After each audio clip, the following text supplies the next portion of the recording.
El avivamiento no es solo bíblico. Se cree en el avivamiento porque es histórico. Dios lo ha hecho en la historia y como es comunal, cambia a las comunidades. Y como es práctico, cambia a la gente, renueva a la gente.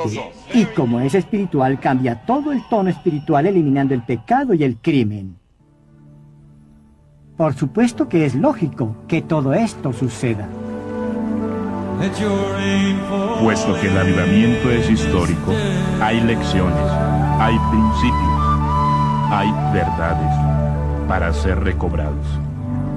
La transformación social a un nivel regional es inusual, pero no es una aberración.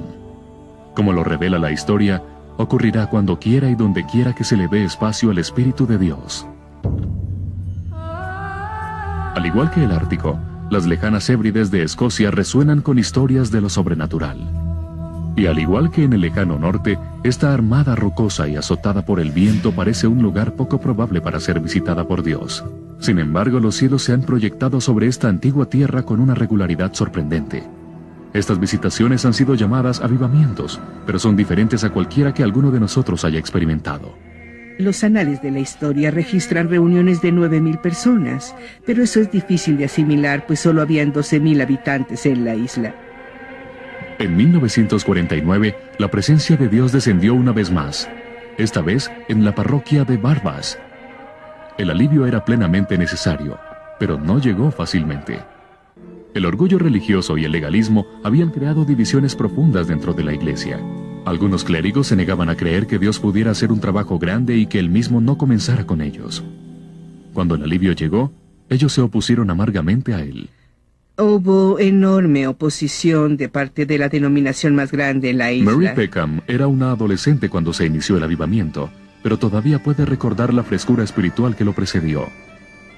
La temperatura espiritual en la isla antes del avivamiento era religiosa, pero ciertamente no animada. Era un invierno espiritual.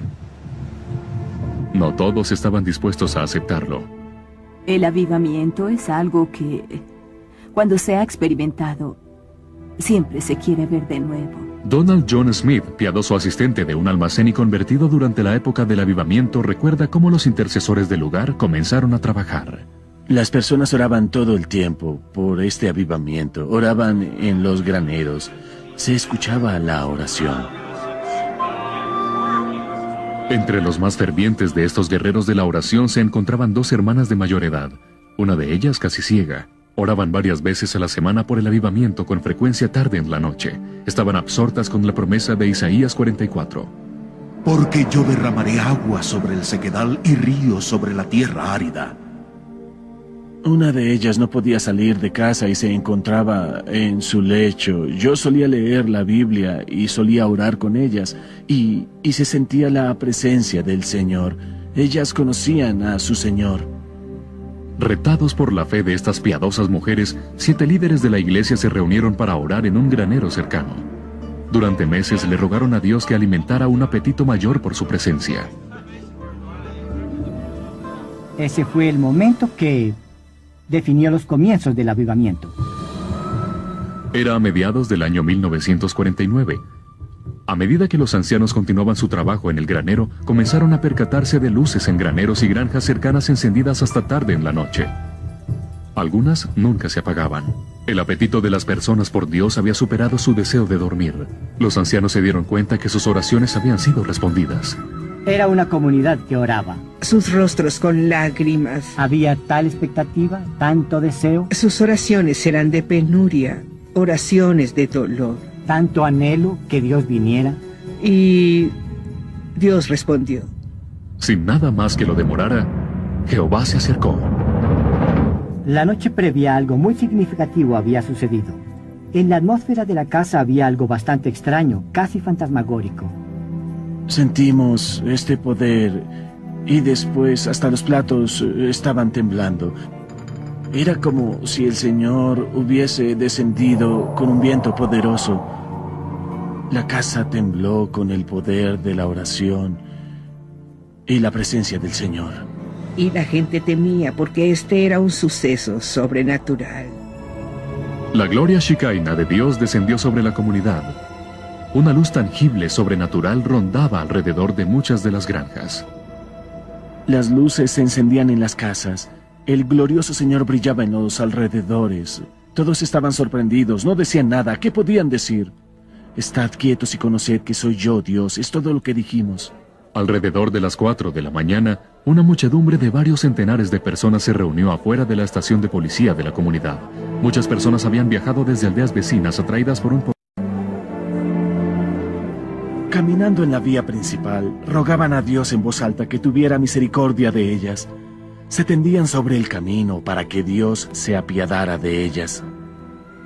Era como si nos encontráramos en la eternidad. Temas eternos, las cosas eternas eran muy, muy reales. Una figura clave en el avivamiento que se desarrolló fue el reverendo Duncan Campbell, un predicador fogoso de la Iglesia Libre Unida. Se lanzaba arriba y abajo del púlpito, el sudor resbalando sobre su rostro. Oh, mi querido pueblo, escucha. El secreto del Señor lo guarda quien le teme. Las salas de reunión estaban llenas. Igual número de incrédulos vino. Muchos venían de todas partes de la isla. La iglesia estaba colmada. Las personas se sentaban en las ventanas. Y tantos afuera. Oh, sí, muchos afuera. Puedes hacer a una comunidad consciente de las cruzadas, decía el fogoso avivador. Pero solo Dios puede hacer a una comunidad consciente de Dios. Verás que la presencia de Dios pone el programa en vuelo. No un evangelista, ni un esfuerzo especial, nada organizado sobre las bases del esfuerzo humano, pero sí la conciencia de Dios, que ha atrapado a toda la comunidad.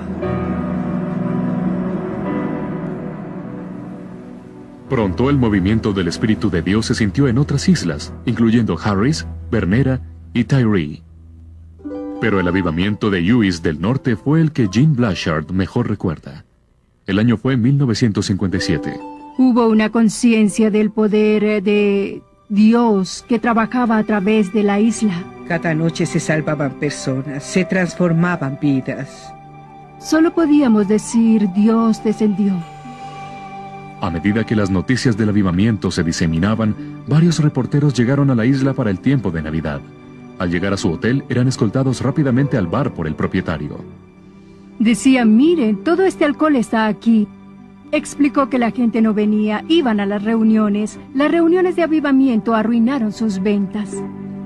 Se escuchaban quejas similares alrededor de la isla. El estilo de vida cambió, no hay duda de eso. Las tabernas de la aldea desaparecieron gradualmente, una a una. Con el poder del avivamiento, se afectó a toda la comunidad. No se podía ser indiferente a lo que sucedía. Era como si hubiese un dosel de conciencia de Dios sobre la isla. Hubo una transformación completa, y la gente en el mundo lo sabía. Dios había llegado. Esa era la respuesta.